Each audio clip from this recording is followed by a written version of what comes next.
El rey Salomón es aquel que recibió la sabiduría de Dios e hizo el famoso juicio de las 2 mujeres y un bebé.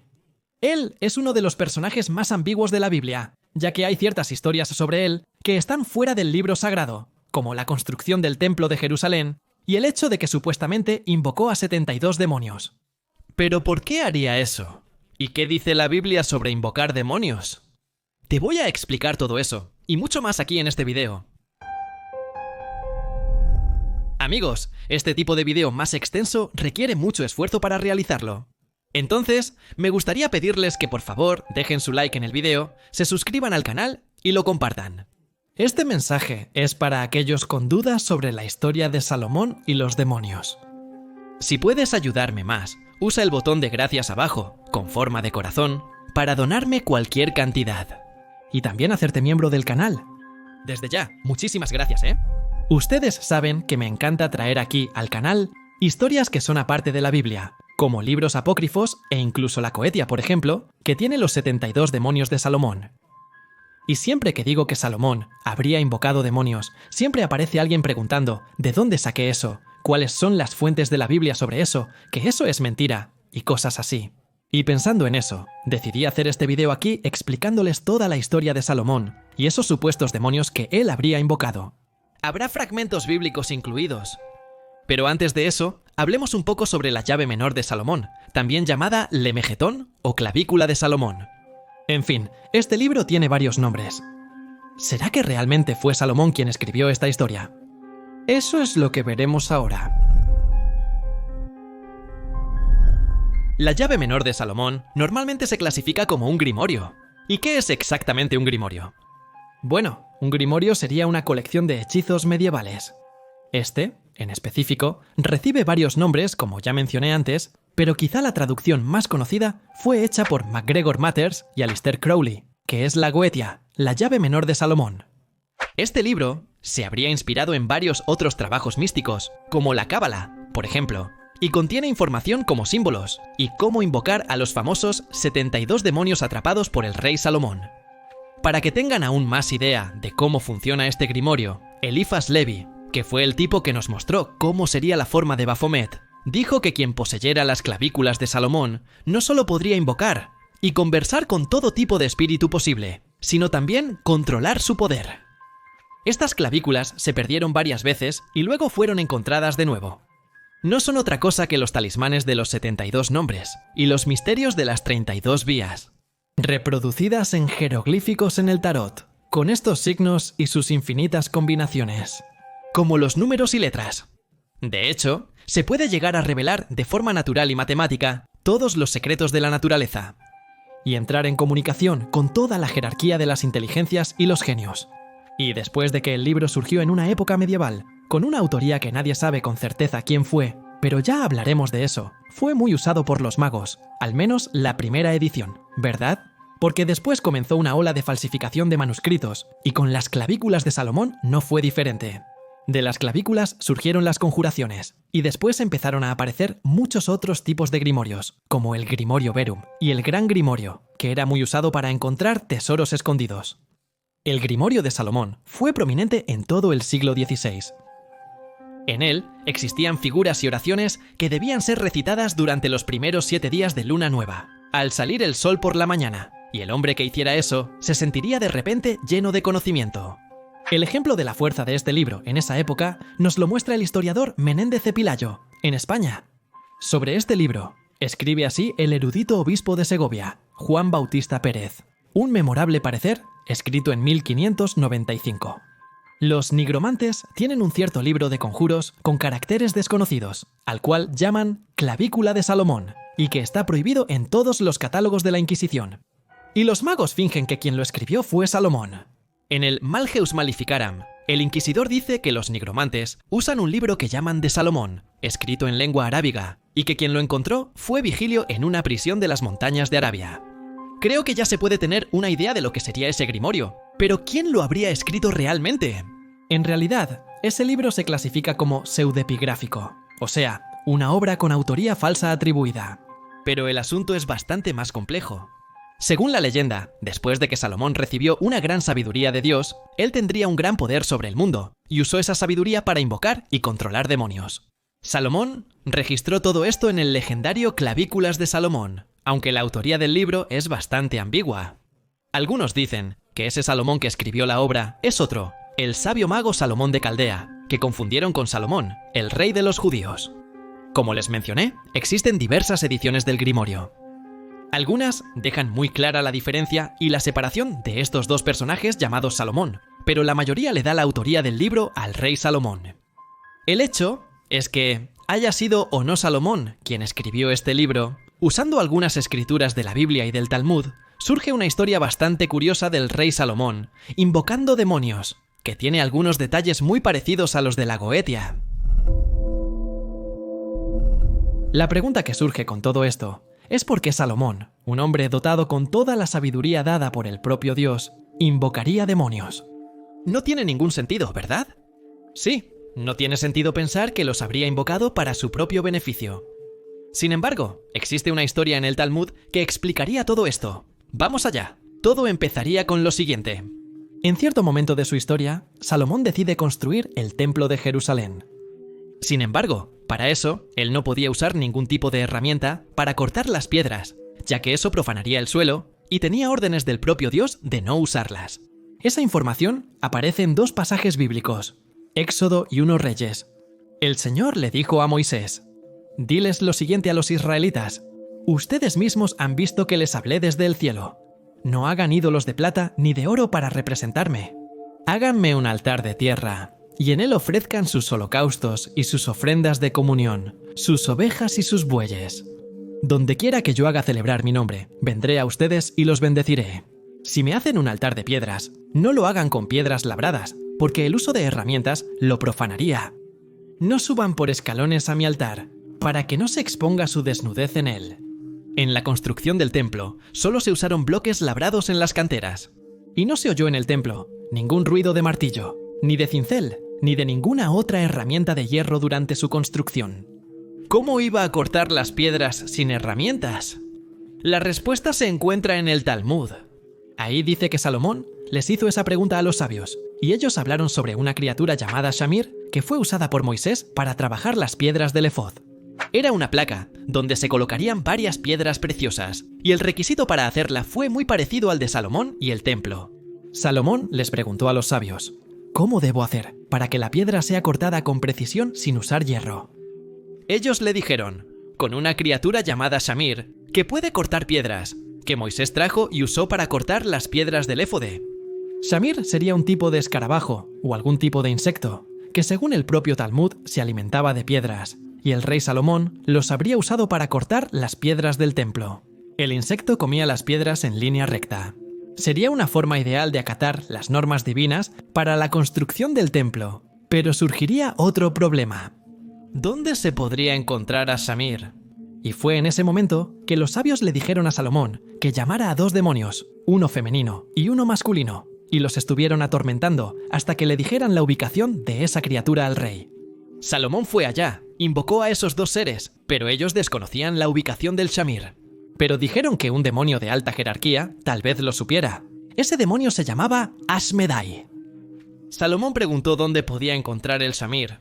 Ellos le dijeron: «Trae a un demonio masculino y a uno femenino, y haz que los atormenten juntos.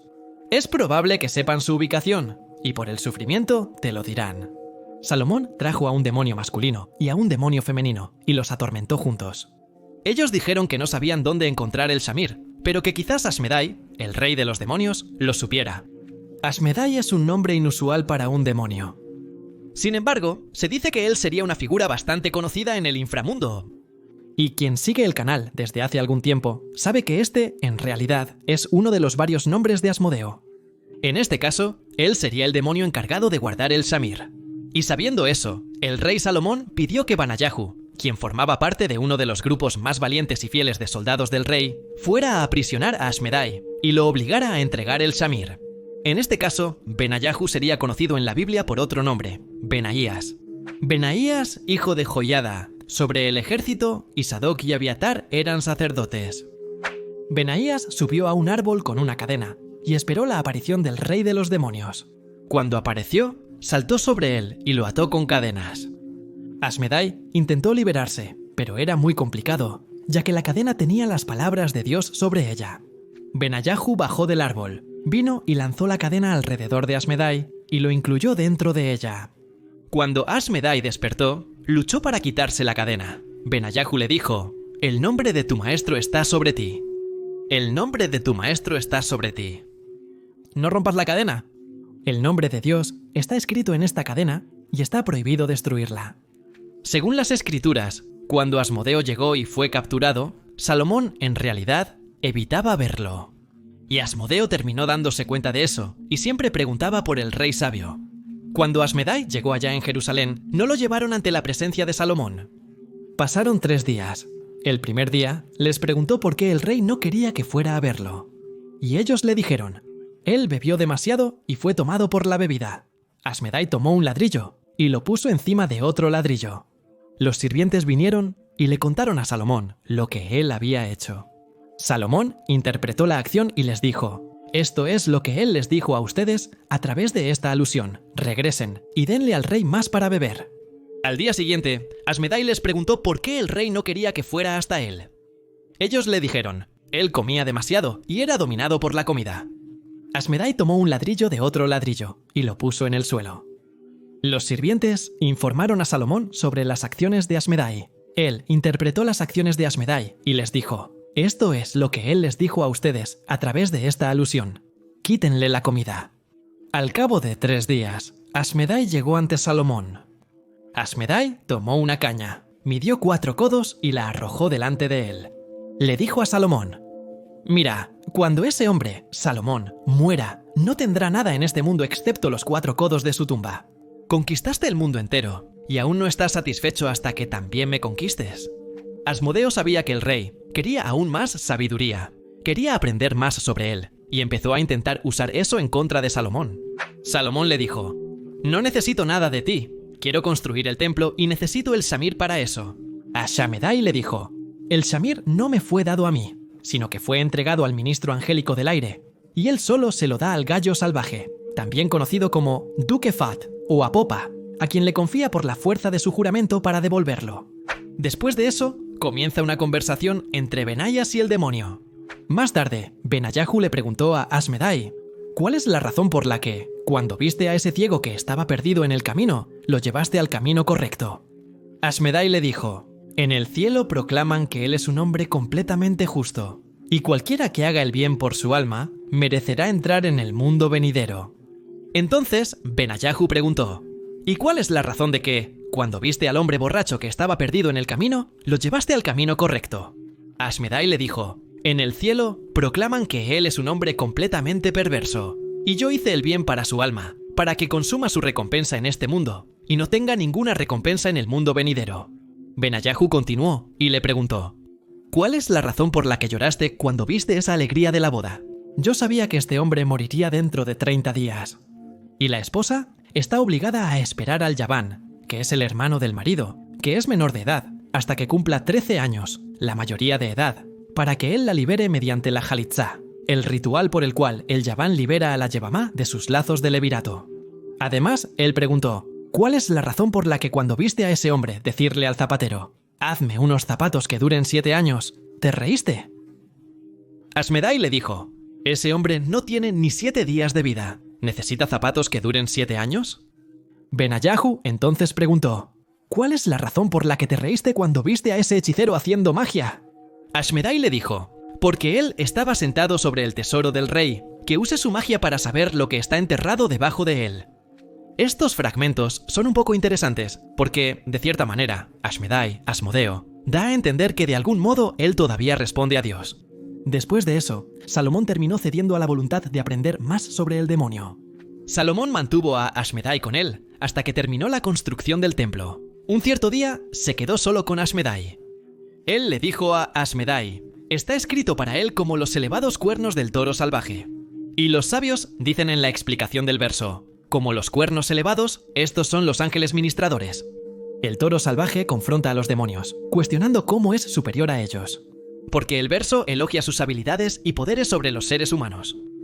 Salomón leyó en la Torá sobre los poderes malignos de esos espíritus, lo cual despertó su curiosidad.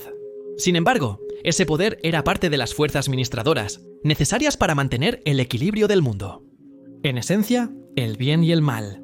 Y nunca debes favorecer más a uno que al otro. Al final, sin uno, no existe el otro. Y el rey no le habría dado importancia a ese detalle. Y ahí fue cuando terminó siendo engañado por Asmodeus, quien tomó su lugar en el trono.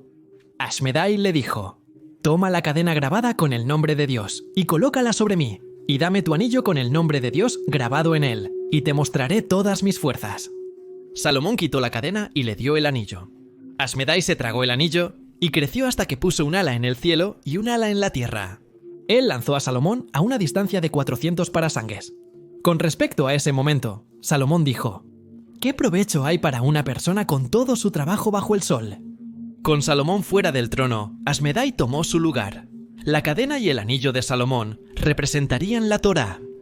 Cuando Ashmedai le pide a Salomón que se deshaga de ellos, en realidad le estaba pidiendo que dejara la Torá y abrazara el camino de las naciones, y así se le entregaría la comprensión sobre las fuerzas del mal. Cuando Salomón dejó la Torá y lanzó la cadena de Ashmedai bien lejos, el rey demonio tomó su lugar y habría gobernado Israel por un tiempo. Mientras eso sucedía, Shlomo andaba por ahí como un hombre pobre e irreconocible. Incluso habría sido en ese momento cuando escribió el Eclesiastés, como dice el siguiente pasaje. Había una pequeña ciudad en la que había pocos hombres, y vino contra ella un gran rey, la sitió y levantó contra ella grandes baluartes. Y se halló en ella a un sabio pobre, que salvó esa ciudad con su sabiduría, y nadie se acordaba de ese hombre pobre. Incluso hay un pasaje en el Targum que dice que realmente ese hombre del Eclesiastés sería Salomón. Cuando el rey Salomón estaba sentado en el trono de su reino, su corazón se volvió muy orgulloso de sus riquezas, y transgredió la palabra de Dios, y reunió muchos caballos, carros y jinetes, y acumuló mucho oro, plata, y se casó con naciones extranjeras. Después de que la ira del Señor se encendió contra él, envió a Ashmedai, el rey de los demonios, quien lo expulsó del trono de su reino, y le quitó el anillo de su mano, para que él tuviera que vagar y vagar por el mundo como castigo, y recorría las ciudades del interior y las ciudades de la tierra de Israel, llorando y lamentándose, diciendo: «Soy Correlef, Eclesiastés, cuyo nombre era Salomón, el rey de Israel, en Jerusalén». Así comienza la jornada de Salomón para probar que él era el verdadero rey de Israel. Con respecto al versículo, y esta fue mi porción de todo mi trabajo, Gemara pregunta cuál es el significado de la expresión y esto. Esta expresión siempre se usa como una alusión a un elemento que realmente está en la mano o que puede ser mostrado. Rabbi y Moel no concuerdan en el significado de la frase. Uno de ellos dijo que esto se refiere a la gente de Salomón que permaneció en su mano. Y uno de ellos dijo que esto se refiere a su manto. Salomón fue de puerta en puerta recolectando caridad. Dondequiera que llegaba, decía: «Yo, Eclesiastés, reiné sobre Israel en Jerusalén».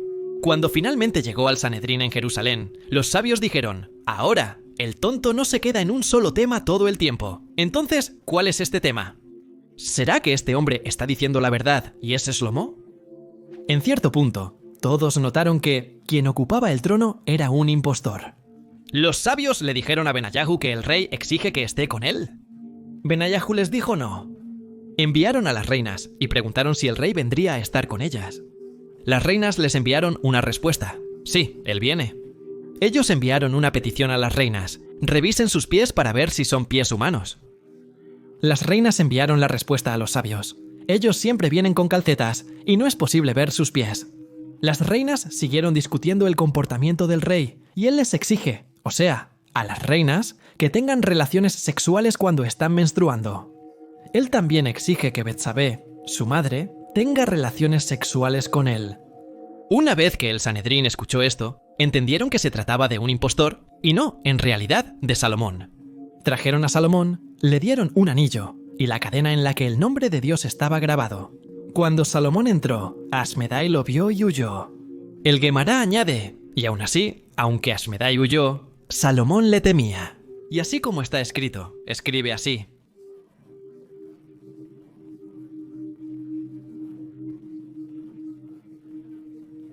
«Cada hombre con la espada en el muslo por miedo en las noches». Rabbi y Shemuel no estuvieron de acuerdo respecto a esta historia de Salomón, Uno dijo: él era un rey, y luego se convirtió en un plebeyo, y nunca volvió a su posición de rey. Y el otro dijo que era un rey que se convirtió en plebeyo. Pues finalmente volvió al trono y derrotó a Ashmedai. Como vieron, sí existe una historia de Salomón invocando y relacionándose con demonios. Pero, ¿por qué conté toda esta historia si en ningún momento él invoca a los demonios de la Goetia? Bueno, como vieron, Asmodeo tomó el lugar de Salomón por un tiempo. Eso serviría para explicar algunos comportamientos extraños del rey durante su reinado. Y entre esos comportamientos puede estar la invocación de los 72 demonios. Noten que dije que puede, no es ninguna confirmación, ¿ok? Así que, quien de hecho habría invocado a los 72 demonios de la Goetia sería Asmodeo, y no Salomón. Si viste el video hasta aquí, deja tu like para mostrar que te gustó, y suscríbete para no perderte ningún video, ¿va? Gracias, nos vemos, adiós.